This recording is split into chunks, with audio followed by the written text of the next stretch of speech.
Muy buenas tardes, soy el doctor Mario Campos Coy, soy profesor del Departamento de Radiología e Imagen del Hospital Universitario y esta tarde voy a estar representa en la Junta Mensual del Colegio de Otorrinolaringología y Cirugía Cérvico-Facial del Estado de Nuevo León. Me toca dar la participación con un tema por demás interesante. Antes que nada, Quiero, quiero agradecer al doctor Ramiro Santos Lartich la amable invitación para participar con ustedes en este confinamiento. Y bueno, pues vamos a dar por iniciar esta ponencia, cuyo nombre le he puesto abordaje por imagen de las neoplasias de glándulas salivales. Muy bien, sin más preámbulo, como ustedes saben, se encuentran tres glándulas salivales mayores en cabeza y cuello, particularmente las parótidas, submaxilar y sublingual, que pues reconociendo de entrada que las glándulas salivales mayores y particularmente la parótida en su desarrollo embriológico tiene un cierre más tardío de lo que es su cápsula y contiene en su interior pues, ganglios linfáticos que la hacen única. A diferencia de las otras glándulas mayores, no tienen ganglios en su interior. Recordando que pues, quien divide en dos lóbulos, lóbulo profundo y lóbulo superficial a la glándula, es básicamente el nervio facial. Y aunque es una estructura que no vemos en imagen, es una imagen, representa básicamente el margen externo de la vena retromandibular. En su interior también nos encontramos la carótida externa y está en el compartimiento parotidio. Todas estas glándulas tienen un compartimiento para cada una, a diferencia de la submaxilar que comparte el compartimiento de la glándula submaxilar y de la sublingual. Adicionalmente, podemos ver, por ejemplo, la glándula submaxilar tiene componentes como ganglios, grasa y el margen superior de la glándula se asoma por detrás del margen posterior de lo que es el músculo miloideo, que para fines prácticos representa el piso de la boca. Esta glándula, como la podemos ver aquí en el esquema, emite el conducto de Wharton, que aflora básicamente su carúncula a nivel del frenillo y está en el compartimiento sublingual. Corre inmediatamente medial a la glándula sublingual, donde se encuentra el compartimiento de la glándula sublingual, que son los dos compartimientos que participa esta glándula submaxilar. Además, adicionalmente tenemos cientos o incluso miles de glándulas en la submucosa, de toda la cabeza y cuello, que son las glándulas salivales menores.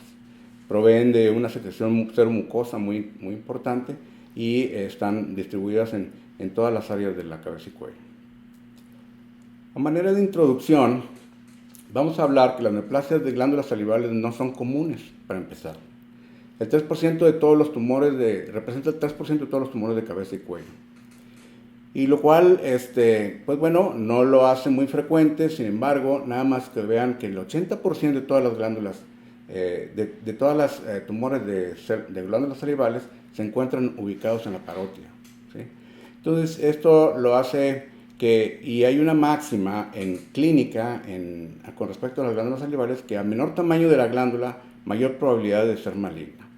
Entonces, vean ustedes los porcentajes. La parótida tiene un 20% de oportunidades de tener una neoplasia maligna, no está mal. La submaxilar, noten ustedes, es como aventar una moneda al aire. La mitad de los tumores que están en la submaxilar van a ser malignos. Y la sublingual, pues sí, eso sí, no, está bastante peligroso, es bastante interesante reconocer una lesión ahí, ya no si por quieres caracterizarla como benigna o maligna, es de alta posibilidad de que sea maligna. Entonces, las neoplasias de glándulas salivales son más comunes en los adultos. Sin embargo, miren este dato, las neoplasias malignas proporcionalmente son 2 a 3 veces más frecuentes en los niños. Quise poner esta introducción y bueno, porque finalmente cuando entramos a hablar de neoplasias, y como ustedes saben, tenemos que hablar del TNM, el estadiaje de tumores de glándulas salivales o de cualquier área de la oncología, Y pues esto generalmente es aburrido. Para los radiólogos es bastante, no es muy interesante, pero supongo que para ustedes obviamente están más familiarizados y la OJCC, la octava edición, pues tiene bastantes detalles para esto. Entonces, traté de hacer un estadiaje simplificado. Los siguientes minutos vamos a hablar acerca del estadiaje de los tumores de glándulas salivales y simplificando estos minutos. Resulta ser que el TNM, su tumor primario, básicamente lo que importa aquí es el tamaño, ¿sí? El uno de menor de 2 centímetros va a ser un T1, de 2 a 4 centímetros un T2 y mayor de 4 será un T3. Cuando sea un T4 requiere que exista invasión a piel, a mandíbula, al conducto auditivo externo o al canal, a un par craneal. Cuando es un T4B, base de cráneo, a las estructuras óseas de las apófisis pterigoides o al compartimento carótico yugular. Los ganglios linfáticos metastásicos, o sea, los nódulos, el N, los vamos a evaluar dependiendo de su lateralidad. Y básicamente, si son del mismo lado de la lesión, es un N1, si es contralateral, N2, y si es bilateral, será un N3. El tamaño también importa, menos de 3 centímetros sería un N1, de 3 a 6 un N2 y mayor de 6 un N3. Pero tiene sus advertencias. La extensión extraganglionar puede degradar un ganglio. Si esta extensión extraganglionar puede ser evidenciada también por imagen. Es cuando el ganglio, después de la inyección de contraste, pierde su contorno y ocurre borramiento de los planos adyacentes. Entonces, si tenemos un ganglio de menor de 3 centímetros que lo estadiáramos como un N1, si tiene extensión extraganglionar, ese vamos a denominarlo N2A. Y pues la metástasis, bueno, las metástasis no tienen mucho problema porque o tiene o no tiene, entonces M0 o M1. Y cuando hay, está o en el pulmón, o está en el cerebro, o está en los huesos. Entonces, el estadiaje de las glándulas salivales tiene algunas advertencias, lo que le llaman caveats en el AJCC. Y esas son básicamente las que ya mencionamos. La categoría ganglionar cambia con las evaluaciones histopatológicas y eso se muestra. Un ganglio menor de 3 centímetros con extensión extraganglionar lo degrada a un N2A. También el linfoma no es estadiado como un tumor de glándula salival, sino como linfoma parenquimatoso, ¿sí? En las glándulas salivales. Las glándulas salivales menores se estadian muy similar o prácticamente igual que si tuviera un carcinoma espinocelular en el sitio primario donde aparezca. ¿Okay? Entonces, sin más preámbulo, vamos a entrar con las neoplasias de parótida y vamos a iniciar con las benignas. De las benignas vamos a ver el adenoma pleomórfico, el tumor de Warthin, el schwannoma y el lipoma. Y luego vamos a ver las malignas, el carcinoma mucoepidermoide, el adenoideo quístico, tumor mixto maligno, linfoma y metástasis. El adenoma pleomórfico representa el tumor más frecuente de la glándula parótida, benigno. Cuando es pequeño, tiene un T2 en resonancia, tiene características muy peculiares. En T2 es hiperintenso, es bastante bien circunscrito con una pseudocápsula periférica, sus márgenes son lobulados y el reforzamiento bastante uniforme. Noten ustedes en este aumento de la imagen, donde notan que tiene un reforzamiento, tiene un contorno lobulado periférico.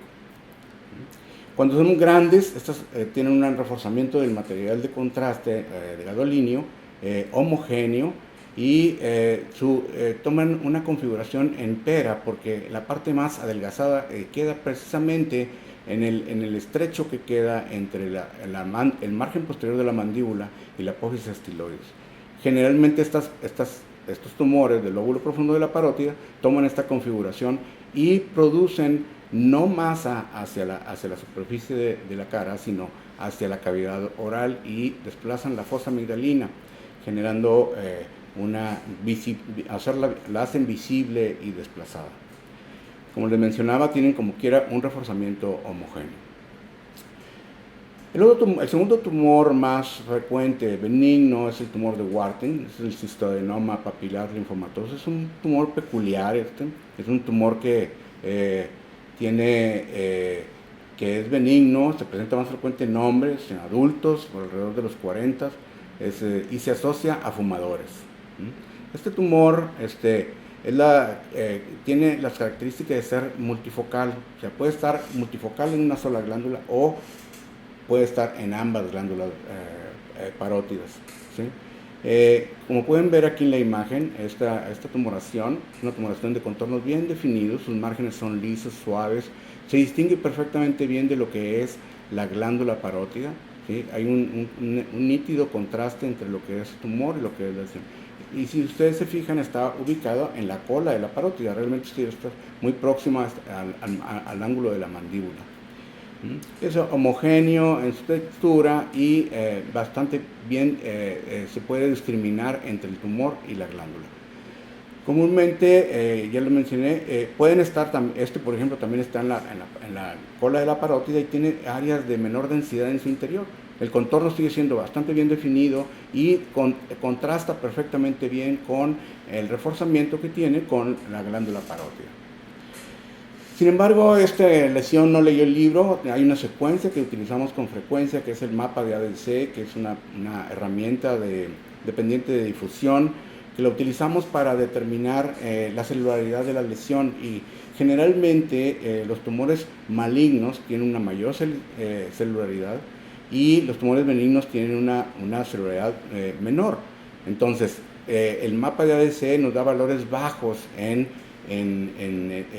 los tumores malignos, y en este caso, a pesar de ser un tumor benigno, nos da bajo ADC y baja difusión, y tiene restricción. Entonces no leyó el libro, pero rara vez se maligniza, entonces es relativamente bajo su ADC y la biopsia o la incisión nos da el diagnóstico definitivo, ¿sí? También tiene una particularidad, tiene reforzamiento del FDG, es ávido la FDG durante los estudios de PET-CT. Por ejemplo, este paciente tenía un carcinoma de amígdala y encontraron una lesión en la parótida que captaba de manera significativa. Cuando fue biopsiada, encontraron que era un tumor de Warthin y obviamente la neoplasia que ya conocían que existía en la amígdala. El schwannoma es otro tumor, es un tumor sitio muy poco frecuente, de una masa que es bastante común porque se puede mostrar en cualquier parte de la economía, pero obviamente nace en las células de Schwann, en la periferia de los nervios periféricos, y básicamente el par craneal aquí afecto es el facial. Entonces, al estar en el espesor de la glándula parótida, pues bueno, tiene una apariencia idéntica a un schwannoma, es hiperintensa en la secuencia de T2 y refuerza de manera significativa después de la inyección de contraste, se extiende a lo largo del séptimo nervio craneal, y eso lo hace controvertido el hecho de que afecte una rama de un nervio par craneal que es motora y que básicamente inerva los músculos de la expresión facial, lo cual lo hace pues bastante controversial el tratamiento quirúrgico de estas lesiones, a pesar de ser una lesión benigna. El lipoma es una ubicación infrecuente de una masa común, o sea, es un tumor de baja densidad en tomografía que tiene menos de 100. Cuando uno mide en las unidades Hounsfield dentro del tumor es menor de 100 y es muy parecido a la grasa subcutánea. Son contornos bien definidos, tiene una pseudocápsula, generalmente están circunscriptos y tiene, en las secuencias de T1 es similar a la grasa del tejido celular subcutáneo. El T2 también es relativamente hiperintenso, y cuando se hace la técnica de saturación de grasa podemos demostrarlo perfectamente bien la lesión. No hay reforzamiento después de la inyección de contraste. Pasemos ahora a las lesiones malignas. El carcinoma más frecuente es el mucoepidermoide. El carcinoma mucoepidermoide, que es con el que vamos a empezar, es el tumor parotidio maligno más frecuente. Este tumor, como noten ustedes, si ustedes quieren ver los márgenes de esta lesión, son márgenes imprecisos, tiene una captación inhomogénea, y este tumor se origina de células epidermoides y mucosecretoras del epitelio ductal. Tiene un tejido histológico parecido al de la glándula mamaria, y por lo tanto puede ser lesiones que son circunscritas, que tienen mucho moco en su interior, pero pueden ser infiltrantes también. Son de grado alto de malignidad y por lo tanto se asocian más frecuentemente con metástasis ganglionares. No quiere decir que no puedan dar metástasis a través de los nervios, es decir, diseminación perineural tumoral, sino que es más frecuente que lo hagan hacia los ganglios. Y las recurrencias de estos tumores son generalmente tardías. Entonces hay que darle seguimiento prolongado. Los márgenes de las lesiones, a veces cuando son de bajo grado, nos pueden definir, o incluso cuando son de alto grado, pues bueno, la pérdida de la discriminación del tejido normal con el patológico, pues nos habla de un grado de alta malignidad. Y cuando es de bajo grado, pues el contorno es liso, suave, con áreas de baja densidad en su interior y con moco, producción de moco al mismo. Esto puede tener áreas quísticas y en resonancia tiene un patrón que puede ser característico, más no patognomónico, de una lesión de este tipo, como es la presencia de áreas de baja intensidad en su interior. En la tumoración tiene mucho moco, tiene secreciones en su interior, pero esta área de lo que los gringos le han denominado el evil gray, es el gris diabólico, en el cual representa una alta celularidad y que en las mapas de ADC nos dan valores negativos, por abajo de 1 o los valores bajos, que nos confirman un alto grado de malignidad a estas lesiones. Cuando tiene una captación inhomogénea al grado líneo, y generalmente las áreas que estaban grises persisten todavía con un relativo hipointensidad dentro de la tumoración, y el ADC nos va a dar un valor menor a lo que el tumor mixto de parótida daría. Entonces son herramientas que son útiles para determinar el grado de la tumoración, mas no caracterizamos las lesiones. Está lejos de que podamos decir que la estirpe histológica de una lesión en la parótida. El carcinoma adenoideo quístico, este es el segundo tumor más frecuente maligno de la parótida, y que tiene como característica que se origina de un epitelio ductal periférico. Tiene una gran alta neurotropia, se continúa generalmente por los nervios, que de hecho atraviesa la glándula, y obviamente toma el nervio facial. Este adenoideo quístico continúa por el nervio facial, después con la porción mastoidea del facial, y en muchas ocasiones la interrelación que guarda el facial en su entrada a la base de cráneo por el agujero osteomastoideo está en relación con un nervio sensitivo que se llama aurículo temporal y que va a inervar el conducto auditivo externo y la oreja, y que es rama que sale y casi inmediatamente al salir del agujero oval emite esta rama sensitiva. Esta rama sensitiva, al pasar en relación con el facial, se ponen en comunión y sirve como puente extracraneal de la extensión tumoral perineural de este tumor. Este carcinoma adenoideo quístico característicamente está reconocido por su capacidad neurotrópica y puede manifestarse como una lesión circunscrita que puede ser infiltrante y también se transforma en infiltrante dependiendo del grado de presentación. La diseminación tumoral perineural que ya mencionamos es a través del séptimo par, y luego nunca olvidemos el nervio aurículo-temporal, rama mandibular del B3 del trigémino, y es la conexión, es el puente de conexión extracraneal del quinto y el séptimo par craneal. Entonces, siempre debemos de pensar en ellos en oncología de cabeza y cuello. La recurrencia es generalmente tardía. El hecho de tener extensión perineural ya le condiciona un pronóstico no muy favorable. El carcinoma tiene márgenes más o menos que pueden ayudar para predecir la calidad de la lesión, si es de bajo grado o de alto grado, pero también la ubicación. Noten ustedes, aquí está a nivel de donde estaría la vena retromandibular y está ocupando parte del lóbulo profundo de la parótida. Es hipointenso con respecto al tejido glandular de la parótida y es un área de intensidad intermedia. En la secuencia de T2, noten ustedes qué es lo que pasa. Se torna hiperintenso en su mayoría, pero tiene áreas de baja intensidad, lo que se denomina son áreas de alta celularidad. Esto tiene importancia básicamente. Una es para graduarlos como de alta malignidad o de alto grado de malignidad, y la otra es para orientar al clínico o al intervencionista que va a hacer la punción para detectar dónde está el sitio con mayor celularidad y que tenga una mejor muestra para determinar la estirpe celular. El reforzamiento es ávido, noten ustedes, siempre estas lesiones deben de hacerse con contraste endovenoso y no olvidar nunca seguir los nervios. Noten aquí, podemos seguir parte del nervio facial y noten cómo el seguir los nervios en un coronal, noten cómo el agujero oval tiene toda la extensión captacional normal, el aurículo temporal, y luego puede continuarse a través del agujero de la espina de Spix, a través del deltoides inferior hacia la mandíbula. El coeficiente de difusión es la herramienta que el ADC nos puede ser útil para determinar el grado de actividad tumoral de esta lesión. Nos da un valor de menos de 1. El otro tumor mixto maligno tiene dos variantes, es el carcinoma adenoma pleomórfico, que es el más frecuente, y luego el carcinosarcoma raro, que es bastante raro o anecdótico.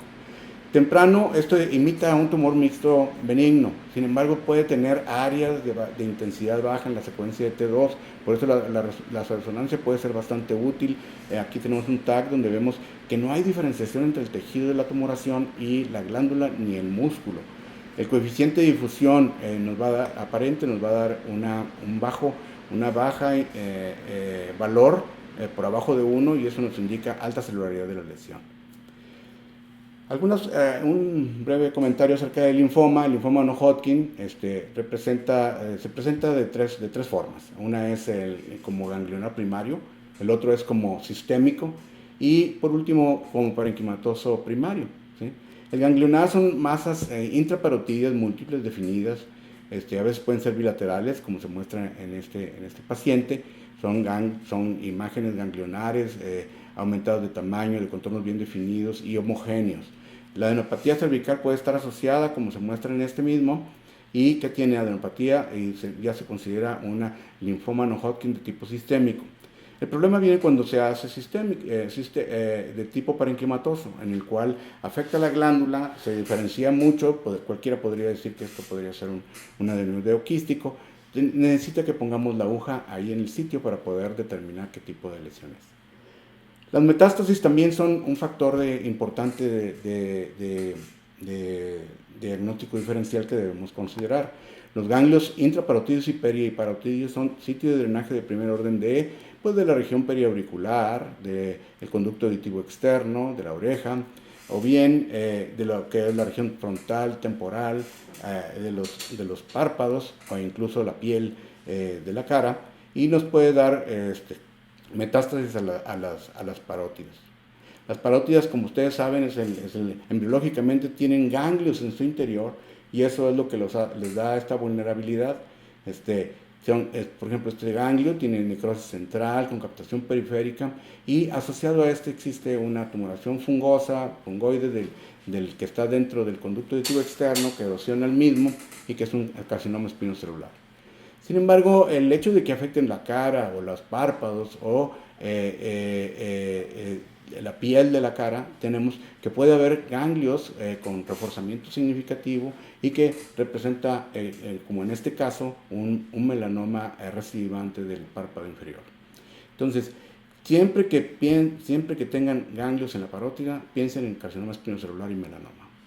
Las metástasis sistémicas son muy raras, pero ocurren ya sea de mama, de pulmón, gastrointestinal o incluso de colon, algunos renales o próstata. Sin embargo, son bastante raros y como tales. La multiplicidad puede ayudar para hacer una semiología de estas lesiones. Cuando recuerden, tumor de Warthin pueden ser dobles, pueden ser más de una en una sola glándula, o pueden estar ubicadas bilateralmente. El linfoma, el oncocitoma es otro de los tumores que se muestran. Y existen también los otros tumores que ni siquiera están dentro de los primeros tres más frecuentes de los de parótida, que son, por ejemplo, este es un tumor que infiltra toda la glándula parótida, que tiene áreas de necrosis, que afecta la piel y que es un carcinoma de células escamosas. Es imposible que con esta imagen pueda decir, o como por ejemplo este otro, un carcinoma de glándula de conducto salival, que tiene contornos imprecisos. O sea, lo que podemos decir es que es una lesión que es grande, que ocupa, que tiene, no tiene una definición entre el tejido normal y el tejido patológico, y que seguramente es de alto grado. O, por ejemplo, este carcinoma miopitelial, es difícil con estas imágenes concretar un diagnóstico etiológico y menos histopatológico. Y ese no es el trabajo del radiólogo. El trabajo del radiólogo es decir si los márgenes son precisos, son imprecisos, si afecta o no los tejidos blandos adyacentes, si afecta la piel o no, si tiene ganglios, si tiene extensión perineural, y algunas características que podíamos ofrecer, por ejemplo, lo que representa el mapa de C, o bien el determinar las áreas de baja intensidad en las secuencias de T2 que nos indican una alta celularidad. O es el caso de este paciente. Este paciente, por ejemplo, tiene una lesión que se diferencia más o menos bien de lo que es el tejido parotidio. Está en la topografía, sin duda, del facial, y tiene, cuando se le inyecta contraste, tiene pues una captación tremenda, áreas de baja atenuación que nos indican que podrían ser vasitos, y bueno, pues no tenía facial tomado, y es un paraganglioma. Entonces, es muy difícil en base a la imagen determinar ser específicos para predecir histopatología. Sin duda, no es el papel del radiólogo. Nosotros lo que tenemos para ofrecerles es una lista de verificación en la cual la localización de la lesión, si está en el lóbulo superficial, si está en el lóbulo profundo, si existe proximidad del séptimo par craneal, si tiene efecto o no el nervio auriculotemporal, o si se continúa con el agujero oval, etc. Son detalles que el tamaño, medirlo de manera correcta en los tres planos, los márgenes. Sí, los márgenes nos orientan cuando los márgenes son lisos, bien diferenciados, son de bajo grado, pero cuando es maligno y es de alto grado, pues no hay diferenciación entre el tejido. La multiplicidad ayuda, como lo mencionamos, que tenga ganglios, nódulos o tumores en las dos glándulas, pues el warting podría ser las metástasis, el linfoma o el oncocitoma. La diseminación peritumoral y la afectación del séptimo par y su interrelación con el quinto, y las metástasis ganglionares, particularmente en estos pacientes, las dimensiones y si tiene o no afección extranodal. ¿Qué agregamos nosotros en el reporte? En la lista de verificaciones del reporte, la obtención de imágenes adicionales no ofrecerá especificidad adicional al diagnóstico. Y agregar un punto más. Si usted quiere saber qué es esto, coloque una aguja en la lesión. Y sí, siempre hablar con el clínico y decirles, si le van a hacer una punción a un tumor de glándulas salivales, háganlo guiado por ultrasonido por TAC, puesto que la presencia de la posibilidad de implantes, y particularmente cuando es benigno en un carcinoma pleomórfico, de un adenoma pleomorfo, que se transforme en un carcinoma ex adenoma pleomórfico, es considerable. Entonces, debemos de hacerlo de esa manera, y esa es la recomendación que nosotros podemos hacer. Las neoplasias de glándula submaxilar, las benignas, son el adenoma pleomórfico y el lipoma. Los malignos, adenoideo quístico es el más frecuente, y luego el mucoepidermoide y el adenocarcinoma. Y por último, el linfoma. Como ya mencionamos, el adenoma pleomórfico es un tumor benigno, es el más frecuente de ellas, y el hecho de tener una tumoración en la glándula submaxilar, bueno, sabemos que cuando menos en la mitad de las ocasiones va a ser benigno y otras veces maligno, aunque hay malignos de bajo grado y hay malignos de muy alto grado. El tumor benigno mixto es el más frecuente, y es un lento crecimiento, no doloroso, representa células epiteliales, mioepiteliales y estromales, y el riesgo de siembra que ocurre cuando tomamos la biopsia siempre es latente. Por eso debemos hacerlo guiado con ultrasonido TAC para escoger el mejor sitio de la toma de muestra. El carcinoma ex adenoma pleomórfico es la manifestación después de un implante, de una biopsia fallida. El adenoma pleomórfico generalmente tiene márgenes definidos cuando es pequeño, ¿sí? La atenuación es heterogénea, puede tener o no calcificaciones, el reforzamiento es leve o moderado, ¿sí?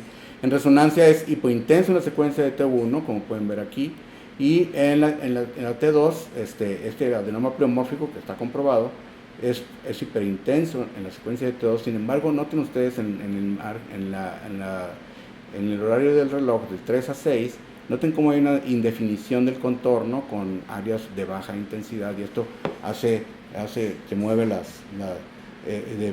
pensar en una posibilidad de más agresividad. Sin embargo, este paciente fue biopsiado y posteriormente operado, confirmando un adenoma pleomórfico. Tiene un reforzamiento homogéneo y alto, heterogéneo en algunos cuando son grandes, y representa el adenoma pleomórfico. El lipoma es un tumor de ubicación infrecuente en una masa que generalmente es común, ¿sí? Circunscrita, levemente lobulada, densidad de grasa, ya vimos que es hiper en T1 y T2, y en la saturación de grasa se atenúa.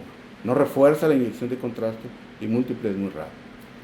El carcinoma de la glándula submaxilar, el adenoideo quístico, un tumor de contornos bien definidos, se sale del contorno esperado de la glándula, la aumenta discretamente. Desde el momento en que pensamos que la mitad de los tumores de las masas submaxilares son malignas, bueno, pues aquí entramos en como aventar una moneda al aire. El adenoideo quístico representa el 40% de todos los tumores malignos de las glándulas submaxilares, el mucoepidermoide y el adenocarcinoma el resto. Hay otros que son menos frecuentes en el diferenciado espinocelular carcinoma, el hexadenoma pleomórfico que ya mencionamos, y por ejemplo que es un carcinoma, un adenoideo quístico de bajo grado, o sea que está más o menos circunscrito, la cápsula está más o menos bien definida, ese T2 es brillante, pero el ADC no nos es útil, no restringe y no nos indica la celularidad de la lesión. No leyó el libro, bueno, pero la herramienta no siempre funciona, pero en la mayor parte de los tumores de la economía se utiliza como una herramienta útil para determinar el grado de celularidad de la tumoración. El reforzamiento es variable en tomografía, capta de manera inhomogénea en esta glándula submaxilar derecha. En los de alto grado sus márgenes son infiltrantes, es bastante evidente, infiltrantes, afectan las estructuras adyacentes, el hueso, los tejidos blandos, la celular subcutáneo, incluso la piel, ganglios adicionales. El centro de la lesión puede tener un T2 que se transforma hipointenso, y el ADC va a ser oscuro y con un valor de ADC menor de 1. Como pueden ver, no podemos ofrecer un diagnóstico específico basado en la apariencia de la imagen. Por lo tanto, lo que vamos a ofrecer es una lista de verificación. Antes de eso vamos a ver algunos aspectos del linfoma de la glándula submaxilar, que aunque es menos común que el primario de la parótida, es más o menos homogéneo, está localizada en la glándula, puede ser difusa, es lobulada, tener calcificaciones. Generalmente hay que buscar adenopatías asociadas en el cuello cuando se muestra esta lesión. El reporte de masa debe de llevar la lista de verificación igual, el tamaño, los márgenes, si es benigno, si es de grado bajo o es de alto grado, las invasiones a estructuras adyacentes, la mandíbula, base de cráneo, apófisis, pterigoides, al compartimento carotídeo y piel. Diseminación perineural tumoral de un carcinoma adenoideo quístico, que es el más frecuente de esta sección de submaxilares, y las metástasis ganglionares que se asocian más frecuentemente al carcinoma mucoepidermoide. La obtención de imágenes adicionales debe llevar esta leyenda, el reporte. No ofrecerá especificidad adicional al diagnóstico. Si usted quiere saber qué es esto, coloque una aguja en la lesión o extráigalo.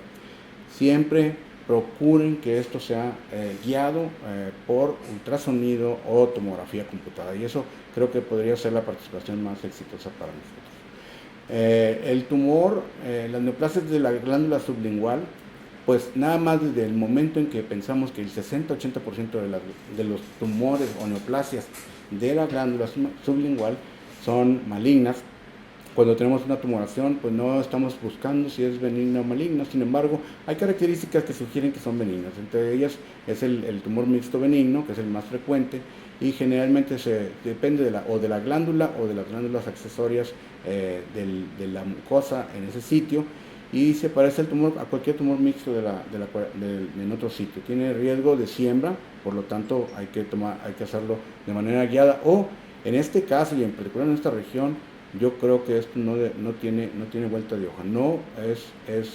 No es para hacer biopsia, es para que, aunque parezca un corderito, como se muestra aquí esta lesión en la secuencia de T2 hiperintensa, en la glándula, muy bien definida, de contornos lisos. Sí, pero la buena noticia de esto es que es extremadamente raro. Es el adenoideo quístico y el mucoepidermoide, así como el carcinoma ex adenoma pleomórfico, son los tumores que se muestran en este sitio. La señal es variable y el reforzamiento generalmente es homogéneo, incluso hasta la glándula, hasta su margen más anterior. Tiene apariencia de corderito, pero es un adenoideo quístico, y en estos casos pues la obtención de imágenes va a la misma leyenda, no va a ofrecer más especificidad el hacer más imágenes. Entonces, no importa lo que usted piense, esto es probablemente maligno y el cirujano de cabeza y cuello debe verlo lo antes posible. Entonces, ahí para que le ofrezcan, pues lo más probable es un abordaje quirúrgico más que andar haciendo biopsias a esos pacientes con esa probabilidad de afección.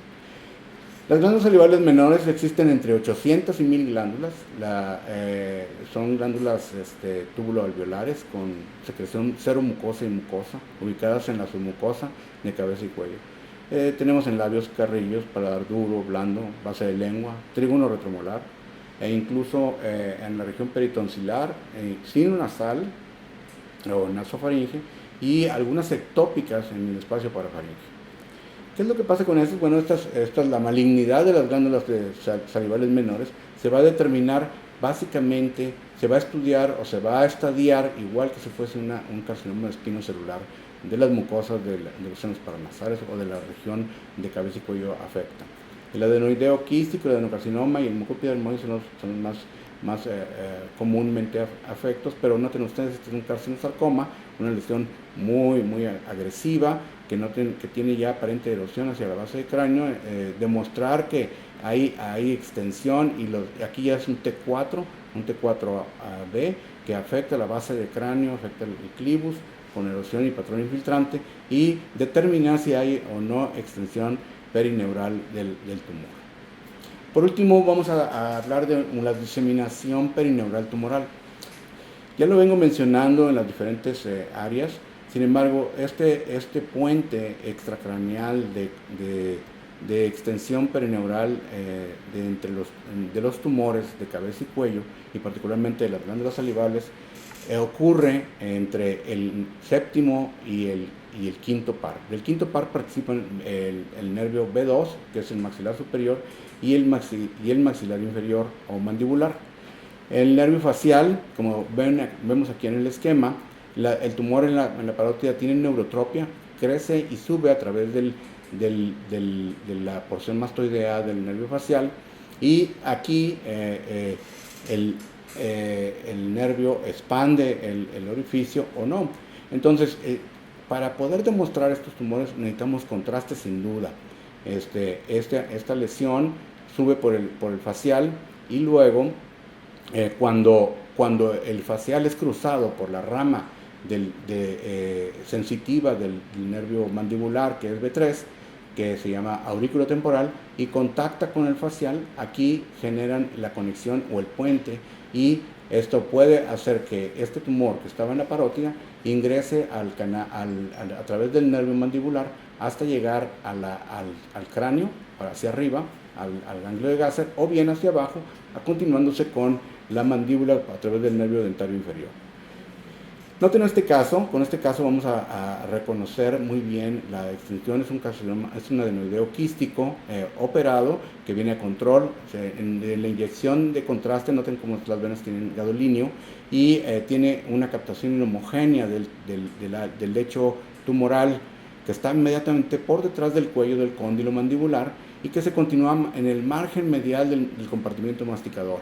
Este es el trayecto usual del nervio auriculotemporal. Si ustedes checan el lado contralateral, está normalito, no tiene la captación que tiene este, y noten como el grosor de la afección en dirección hacia el nervio mandibular. Cuando vamos al siguiente corte, vemos el agujero oval está ampliado, el nervio mandibular está con una gran captación. Si comparamos el nervio del lado contralateral es pequeño y no tan robusto, y aquí ya amplió el agujero oval óseo. Se continúa por el nervio auriculotemporal hacia atrás, y aquí vemos en el agujero estilomastoideo captación anormal del nervio facial. Recuerden que el nervio facial capta nada más en la primera y segunda porción, en la porción timpánica parcialmente, en el tercio anterior, y en la porción intralaberíntica.